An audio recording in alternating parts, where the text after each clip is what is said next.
Hi friends, Mahanadi சீரியலை இனி அடுத்ததாக என்ன நடக்க போகுது அப்படின்னு சொல்லிட்டு ப்ரெடிக்ஷன் பார்க்கலாம் வாங்க. இனி வரப்போகிற எபிசோடில் நம்ம காவேரிக்கும் விஜய்க்கும் இடையில ஒரு மோதல் ஏற்பட போகுது. மோதல் மட்டும் இல்லாமல் மோதலோட காதலும் ஏற்பட போகுது.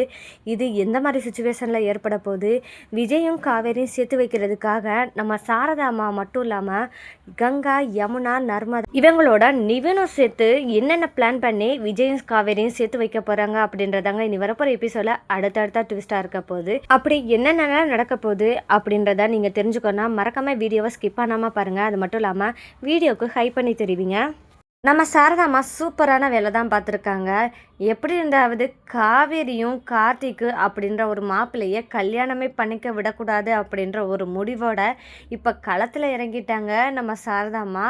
இந்த மாதிரி இடத்துல காவேரியை பற்றி எந்த மாதிரி தப்பான விஷயங்களை சொன்னால் கண்டிப்பாக கார்த்திக் வீட்டில் ஒத்துக்க மாட்டாங்க அப்படின்றது தெரிஞ்சே தன்னோட பொண்ணு அப்படின்னு தெரிஞ்சது மட்டும் இல்லாமல் அவளை பற்றி தப்பாக சொல்லலாமா அப்படின்னு கூட நினைக்காம எப்படி இருந்தாவது காவேரி விஜயும் ஒன்று சேர்ந்தா போதும் அப்படின்ற ஒரு எண்ணத்தில் தான் கார்த்திக் வீட்டுக்கு டைரெக்டாக போய் நம்ம காவேரி ரொம்பவே மோசமான பொண்ணு, இந்த மாதிரி பொண்ணா உலகத்திலே பார்க்க முடியாது அப்படின்ற அளவுக்கு நம்ம காவேரியை பற்றி தப்பாக சொல்லிடுறாங்க சாரதாமா. இந்த மாதிரி நேரத்தில் தான் கார்த்திகோட அம்மா தான் சொல்கிறாங்கன்னா, ஏண்டா கார்த்திக், என்னடா பொண்ணு பார்த்து வச்சுருக்க, ஒரு பொண்ணு எப்படிப்பட்டவ என்னன்னு கூட விசாரிக்காமல் எங்களையும் கூட்டிகிட்டு போய் பொண்ணு பார்க்கணும் அப்படின்னு சொல்லி கூட்டிகிட்டு போயிட்டா. இப்போ கல்யாண அளவுக்கு பத்திரிக்கையும் அடிக்கிற அளவுக்கு கொண்டு வந்துட்டேன். கொஞ்சமாவது யோசிச்சு பார்த்தியா? ஏதோ நம்ம செஞ்ச புண்ணியந்தான் என்னமோ. இப்போ அந்த பொண்ணுகிட்டருந்து நம்மளை காப்பாற்றணும்னு பெத்த தாயாக இருந்து இந்தம்மாவே தன்னோட பொண்ணை பற்றி இவ்வளோ தூரம் சொல்லிட்டு போகிறாங்க. இதுக்கு மேலேயும் இந்த சம்மந்தம் வேணாண்டா, போய் கார்த்திக் உண்மையை சொல்லிடு, இந்த கல்யாணம் வேணாம் அப்படின்னு சொல்லிட்டு காவேரி கிட்ட உண்மையை சொல்லிடு அப்படின்னு சொல்கிறாங்க கார்த்திக்கோட அம்மா. இது ஒரு பக்கம் இருக்க நம்ம காவேரிக்கு ரொம்பவே வருத்தமாக இருக்குது. ஏன்னா நம்ம அம்மாக்குட்டி இன்னுமே ஸ்கூலுக்கு வரல. அது மட்டும் இல்லாமல் பிரின்சிபல் கிட்ட பேச சொன்னாலும் விஜய் தன்னோட முடிவை பிடிவாதமாக சொல்லிட்டாரு. அம்முவை ஸ்கூல்லேருந்து டிசி வாங்கிட்டு வேறு ஸ்கூலில் சேர்க்க போகிறதா முடிவோடு சொல்லிட்டாரு. இந்த இடத்துல நம்ம இனி அம்முக்குட்டியை பார்க்கவே முடியாதா அப்படின்னு சொல்லிட்டு ரொம்பவே ஃபீல் பண்ண ஆரம்பிக்கிறாங்க நம்ம காவேரி. ரொம்பவே மனசும் கஷ்டமாக இருக்குது அப்படின்னு நினச்சிக்கிட்டு அப்புறம் தான் பிரின்சிபல் மேம்கிட்ட என்ன மேம் என்னாச்சு அப்படின்னு சொல்லிட்டு கேட்குறாங்க காவேரி. அந்த இடத்துல தான் பிரின்சிபல் மேம் சொல்கிறாங்க, காவேரி, நான் எவ்வளவோ முயற்சி பண்ணி பார்த்துட்டு விஜய் ரொம்பவே பிடிவாதமாக இருக்காரு. தன்னோட பொண்ணை வேற ஸ்கூலில் சேர்க்குற போகிறதாவும், அது மட்டும் இல்லாமல் 2 நாளில் கண்டிப்பாக டிசியை வாங்கி விட்டு போகிறேன் அப்படின்னு சொல்லியும் இருக்காரு. எவ்வளோ தான் சொல்லி பார்த்தாலும் புரிஞ்சுக்க மாட்டேங்கிறாரு காவேரி. என்ன சொல்கிறதும் தெரியல. அதனால தான் சரி உங்கள் விருப்பம் அப்படின்ற மாதிரி இருந்துட்டேன். இனி அவங்க பொண்ணை எந்த இடத்துல சேர்த்தாலும் இனிமேல் நீ கவலைப்படாத காவேரி அப்படின்னு சொல்லிடுறாங்க பிரின்சிபல் மேம். பிரின்சிபல் மேம் இப்படி சொல்லிட்டாங்க அப்படின்னு நினச்சிட்டு காவேரி என்ன நினைக்கிறாங்க அப்படின்னு பார்த்தா, அது எப்படி மேம், நான் கவலைப்படாமல் இருப்பேன். எனக்கும் அந்த சின்ன காவேரிக்கும் இடையில இருக்கிற நெருக்கம் அப்படி ஒரு நெருக்கம், அதை என்னால் புரிஞ்சுக்கவே முடியலை. எனக்கும் அவளுக்கு ஏதோ ஒரு உறவு இருக்கிற மாதிரி தான் ஃபீலிங்காக இருக்குது. இப்போ அவளை பார்க்க முடியலன்னா நான் என்ன பண்ண போகிறேன் அப்படின்னு சொல்லிட்டு ரொம்பவே ஃபீல் பண்ணிக்கிட்டு அப்போ தான் பிரின்சிபல் மேம்கிட்ட, மேம் எனக்கு ஆஃப் டே லீவு கொடுங்க, நான் வீட்டுக்கு போகணும், மனசு கொஞ்சம் கஷ்டமாக இருக்குது அப்படின்னு சொல்லி காவேரி இப்படி கேட்குறாங்களே அப்படின்னு சொல்லிட்டு பிரின்சிபல் மேமும், சரிம்மா காவேரி, நீ ஆஃப் டே லீவ் எடுத்துக்கோ, கூலாக ரெஸ்ட் எடுத்துகிட்டு வா அப்படின்னு சொல்கிறாங்க. இந்த மாதிரிலாம் இருக்கிற சமயத்தில் தான் காவேரி வீட்டுக்கும் கிளம்பி போகிறாங்க. காவேரி வீட்டுக்குள்ளே நுழையும் போது அம்மாவோட சத்தமும் சிரிப்பும் கேட்குது. இதை கேட்டதுமே அம்மாவோட குரல் மாதிரி இருக்கே, அம்மாவோட சிரிப்பு சத்தம் மாதிரி கேட்குது அப்படின்னு சொல்லிட்டு காவேரி யோசிக்கிறாங்க. அம்மாவா, கண்டிப்பாக அவள் எதுக்கு இங்கே வரப்போகிறா, விஜய் தான் எதுக்குமே வரக்கூடாது போகக்கூடாது, அம்மாவுக்கும் நமக்கும் எந்த சம்மந்தமே இல்லை அப்படின்னு சொல்லிட்டாரு. அப்படி இருக்கும்போது அம்மா எதுக்கு இங்கே வரப்போகிறா அப்படின்னு நினைக்கிறாங்க. இந்த மாதிரி இடத்துல தான் நம்ம அம்முக்குட்டி காவேரியை பார்த்துறாங்க. காவேரியை பார்த்ததுமே காவேரி மிஸ் அப்படின்னு சொல்லிட்டு போகிறாங்க, வேகமாக ஓடி போகிறாங்க. அப்போ தான் காவேரி, என்னடா அம்மு தானா அப்படின்னு சொல்லி அதிர்ச்சியாகவே இருக்க நேரத்தில் தான் போய் அம்மா என்ன செய்கிறாங்கன்னா காவேரி கட்டி அணைக்கிறாங்க. அப்போ இது உண்மைதானா அப்படின்னு சொல்லிட்டு, அம்மு நீ எப்படி இங்கே அப்படின்னு சொல்லி ஆச்சரியமாக கேட்குறாங்க. அப்போ தான் நம்ம அம்முக்குட்டி எல்லா உண்மையும் சொல்கிறாங்க. இல்லை காவேரி மிஸ், உங்களே பார்க்காம என்னால் இருக்க முடியல. இப்போ சாரதா பாட்டியும் இப்போ அதிகமாக வீட்டுக்கும் வரது இல்லையா, நான் வீட்டுக்குள்ளேயே அடைஞ்சு இருக்க மாதிரி இருந்துச்சு, ஸ்கூலுக்கும் அப்பா விடுறது இல்லையா, அதனால என்ன பண்ணுறதுன்னு தெரியாமல் அப்போ தான் சாரதா பாட்டிக்கும் நான் கால் பண்ணேன், பாட்டி என்னை பார்க்க வாங்க அப்படின்னு சொன்னேன். அந்த இடத்துல தான் சாரதா பாட்டி என்னை இப்போ வீட்டுக்கு கூட்டிகிட்டு வந்துட்டாங்க காவேரி மிஸ். சரிங்க மிஸ், இப்போது எனக்கு ஒன்றும் பிரச்சனை இல்லை, இப்போ நான் வீட்டுக்கு வந்துட்டேன், நீங்களும் வந்துட்டீங்க, அப்போ நம்ம 2 பேரும் விளையாடலாமா அப்படின்னு சொல்லிட்டு அம்மா கேட்குறாங்க.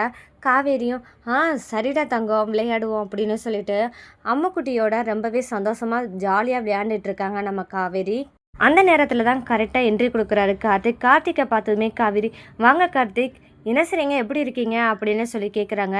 ஏதாவது காஃபி டீ குடிக்கிறீங்களா அப்படின்னுலாம் கேட்குறாங்க. இந்த இடத்துல தான் கார்த்திக், போதும் உங்கள் உபசரிப்பெல்லாம், உங்கள் நடிப்பையும் பார்த்துட்டு இனிமேல் உங்களுக்கு எனக்கும் செட் ஆகாது, இந்த கல்யாணமும் வேணாம், உங்களை பற்றின உண்மை எல்லாத்தையுமே எனக்கு ஒரு வெல்விசர் சொல்லிட்டாங்க, இனிமேலும் இந்த கல்யாணம் நடக்கும்னு நினைக்காதீங்க அப்படின்னு சொல்லிட்டு கோவப்பட்டு பேசுகிறாரு. ஏன் என்னாச்சு கார்த்திக் அப்படின்னு சொல்லி கேட்க, இங்கே பாருங்க, உங்களுக்கு எனக்கும் செட்டே ஆகாது அப்படின்னு கார்த்திக் சொல்லிடுறாரு. ஸோ இதை சொல்கிறத கேட்டதுமே காவேரி அதிர்ச்சி ஆகுறாங்க. இந்த இடத்துல கண்டிப்பாக வெல்விசர் தான் சொன்னாங்கன்னு சொன்னால் கண்டிப்பாக அது விஜயா தான் இருக்கும்னு சொல்லிட்டு விறுவிறுன்னு கோவத்தோட கிளம்பி போகிறாங்க காவேரி. அந்த இடத்துல காவேரி என்ன பண்ணுறாங்கன்னா விஜயை கூப்பிட்டு பேசுகிறாங்க. காவேரி விஜய் வீட்டுக்கு போனதுமே விஜயை பார்த்ததுமே, விஜய் சார் கொஞ்சம் வெளியே வாங்க அப்படின்னு சொல்லிட்டு காவேரி கூப்பிட்றாங்க. அப்போ விஜய், என்னாச்சு, காவேரி எதுக்கு வந்திருக்காங்க அப்படின்னு சொல்லிட்டு, சரி போய் பார்க்கலாம் அப்படின்னு சொல்லிட்டு, என்ன காவேரி சொல்லுங்க அப்படின்னு சொல்லி கேட்குறாங்க விஜய். அப்போ தான் காவேரி, நீங்கள் நினச்ச மாதிரியே நீங்கள் ஆசைப்பட்ட மாதிரியே என்னோட கல்யாணம் இப்போ நின்று போச்சு அப்படின்னு சொல்கிறாங்க. இதை கேட்டதுமே ரொம்பவே சந்தோஷப்படுறாங்க நம்ம விஜய். அப்போ தான் நம்ம காவேரியும் ஒரு சவால் விட்டுட்டு போகிறாங்க. என்னை புரிஞ்சுக்கிட்டு என்னை முழுசாக விரும்புகிற ஒருத்தனை கண்டிப்பாக நான் கல்யாணம் பண்ணி காமிக்கிறேன் உங்கள் முன்னாடி அப்படின்னு சொல்லிட்டு காவேரி சவால் விடுறாங்க. அந்த சவால் விடுறதுக்கு ஏற்ற மாதிரியான மாப்பிள்ளை நம்ம விஜய் தான் அப்படின்றது இப்போ தெரியாத காவேரிக்கு இனிமேல் தான் தெரிய வரப்போகுது. அது எப்படி தெரிய வரப்போகுது அப்படின்றத வாங்க பார்க்கலாம். நம்ம காவேரி நேராக வீட்டுக்கு போகிறாங்க. இந்த மாதிரி விஜய்கிட்ட பேசிட்டு அப்போ தான் காவேரி என்ன பண்ணுறாங்கன்னா, தன்னோட அம்மாவான சாரதாவை கட்டி பிடிச்சி அழுகுறாங்க. அம்மா, எனக்கு மனசு கஷ்டமாகவே இருக்குது, தயவு செஞ்சு என்னை கொடைக்கானல் எங்கேயாவது கூட்டிகிட்டு போங்க, என்னை அப்பாவை பார்க்கணும், அப்பாவோட நினப்பாவே இருக்குது, அதனால கொடைக்கானல் போனால் நல்லாயிருக்கும் அப்படின்னு நினைக்கிறேம்மா அப்படின்னு சொல்லிட்டு நம்ம காவேரி சொல்கிறாங்க. அப்போ சாரதாவும் நினைக்கிறாங்க, சரிம்மா கொடைக்கானல் போகலாம் அப்படின்னு சொல்லி முடிவு பண்ணுறாங்க. இந்த மாதிரி நேரத்தில் நம்ம விஜய் தம்பி வந்தால் நல்லா இருக்குமே அப்படின்னு நினைக்கிறாங்க சாரதாம்மா. அப்போ சாரதா என்ன செய்கிறாங்கன்னா, விஜய் தம்பிக்கு கால் பண்ணி கண்டிப்பாக சொல்லலாம், கொடைக்கானலும் வர சொல்லலாம் அப்படின்னு சொல்லிட்டு நம்ம சாரதாம்மா நினச்சி விஜய்க்கு ஃபோன் பண்ணுறாங்க. விஜய் தம்பி, இந்த மாதிரி கொடைக்கானல் போகலாம் அப்படின்னு சொல்லி முடிவில் இருக்கோம். பாவம் காவேரி மனசு ரொம்பவே கஷ்டமாக இருக்கான். எல்லா வேலையும் அந்த கல்யாணத்தை கெடுத்து விட்டதே நான் தான். ஆனால் இது தெரியாத காவேரி உங்ககிட்டயே சண்டை போட வந்திருக்கா. இதுலேயும் ஒரு நல்லது என்னென்னா, இப்போ கொடைக்கானல் போகணும்னு சொல்லியிருக்கா, அதனால் நீங்கள் வந்தால் நல்லாயிருக்கும்னு நினைக்கிறேன் மாப்பிள்ள அப்படின்னு சொல்லிட்டு சொல்கிறாங்க சாரதாம்மா. இந்த மாதிரி இடத்துல நீங்கள் வந்திருந்தீங்கன்னா கண்டிப்பாக காவேரிக்கு பழைய ஞாபகங்கள் வர்றதுக்கான வாய்ப்பு இருக்கும். உங்களை பற்றியும் புரிஞ்சுக்கிறதுக்கான ஒரு சந்தர்ப்ப சூழ்நிலையும் ஏற்படும். அதனால் வாங்க தம்பி அப்படின்னு சொல்லிட்டு நம்ம சாரதாம்மா கூப்பிட்றாங்க. அங்கே கொடைக்கானல் போனதுமே ஹாப்பியாக இருக்காங்க. ஹாப்பியாக இருக்கும்போது தான் அப்போ தான் விஜயை பார்க்குறாங்க நம்ம காவேரி. நீங்கள் எப்படி இங்கே வந்தீங்க அப்படின்னு சொல்லிட்டு காவேரி கேட்குறாங்க. நீங்களாம் கொடைக்கானல் வரும்போது ஏன் நாங்களாம் வரக்கூடாதா? அம்மாவும் கொஞ்சம் ரிலாக்ஸாக இருக்கணும் அப்படின்றதுக்காக தான் நாங்கள் கொடைக்கானல் வந்தோம். இதில் உங்களுக்கு என்ன பிரச்சனை இருக்குது அப்படின்னு சொல்லிட்டு கேட்குறாங்க விஜய். எனக்கு பிரச்சனையா? எனக்கு ஒன்றும் பிரச்சனை இல்லை, ஆனால் நான் போகிற இடம்லாம் ஏன் நீங்கள் பின்னாடியே வரீங்கன்னு தான் எனக்கு ஒரு டவுட்டாகவே இருக்குது அப்படின்னு சொல்லி காவேரி கேட்குறாங்க. இங்கே பாருங்கள் காவேரி, உங்கள் பின்னாடிலாம் வர்றதுக்கு எனக்கு எந்த அவசியமும் இல்லை அப்படின்னு விஜய் சொல்கிறாங்க. இதனால் இவங்க 2 பேத்துக்குள்ள கொஞ்சம் மோதல் இருக்குது. இந்த மோதல் இருந்தால் தானே காதல் பிறக்கும். அந்த காதல் கண்டிப்பாக வரப்போகுது இனி வரப்போகிற எபிசோடில். இனி நம்ம விஜய்க்கும் காவேரிக்கும் இடையில் காதல் தாங்க வரப்போகுது. இந்த காதல் எப்படி எந்த அளவுக்கு போக போகுது, இதனால் காவேரி விஜயை விட்டு பிரியவே மாட்டாங்க அப்படின்ற அளவுக்கு ஒரு காதல் வரப்போகுது.